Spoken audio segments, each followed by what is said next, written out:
Assalamualaikum warahmatullahi wabarakatuh. Perkenalkan, saya Tunggal Inggur dengan NIM E1C02510198 akan menceritakan sebuah dongeng yang dimana dongeng ini untuk memenuhi tugas mata kuliah keterampilan membaca. Oke, dongeng ini bertemakan angsa yang bertelur emas. Jadinya saya harapkan teman-teman maupun rekan-rekan bisa menyimak dengan baik dongeng yang akan saya ceritakan. Dahulu kala di sebuah desa, hiduplah seorang petani miskin bersama istrinya. Suatu hari, sang petani membeli seekor angsa. Ia berharap angsa itu akan bertelur yang bisa dimakan dan sisanya bisa dijual. Ia membawa angsa pulang dan membuatkan sarang untuknya bertelur. Pagi harinya, petani pergi ke sarang untuk memeriksa apakah angsa tersebut sudah bertelur.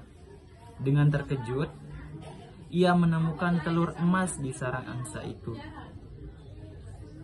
Petani pergi ke kota dan menjual telur emas tersebut dengan harga yang tinggi.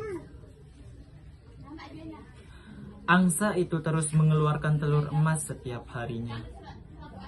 Petani menjual telur-telur tersebut dan mendadak menjadi kaya.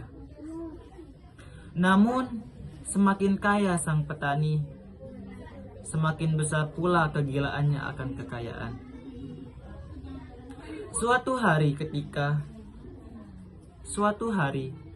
ketika sang petani dan istrinya sedang berbicara, sang istri berkata, Kalau kita bisa mendapatkan semua telur dalam angsa itu, kita bisa menjadi lebih kaya dengan cepat. Kamu benar, kita tidak perlu menunggu angsa itu bertelur setiap hari, kata sang petani. Pasangan petani itu memutuskan untuk membunuh angsa tersebut. Esok harinya, mereka pergi ke sarang dan membunuh angsa itu. Tapi setelah itu, mereka hanya mendapati fakta bahwa angsa itu sama seperti angsa lainnya. Tidak ada telur emas di dalam angsa itu.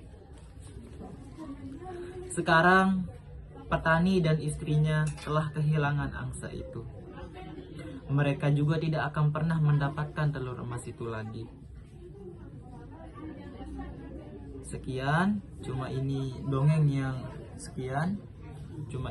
yang bisa saya sampaikan. Lalu pesan moral yang bisa kita kutip dari cerita angsa yang bertelur emas ini adalah, yang pertama, pentingnya kesabaran dan rasa puas terhadap apa yang telah kita miliki adalah kunci kebahagiaan. Lalu yang kedua, keinginan yang berlebihan dan ketidakpuasan bisa merugikan diri sendiri dan menyebabkan kerugian yang tidak terduga. Baik, cuma ini yang bisa saya sampaikan. Saya Tunggal Inggur, pamit undur diri. Sekian, wabillahi taufiq wal hadilah sabirul rasad. Assalamualaikum warahmatullahi wabarakatuh. Salam sejahtera dan salam sentosa untuk kita semua.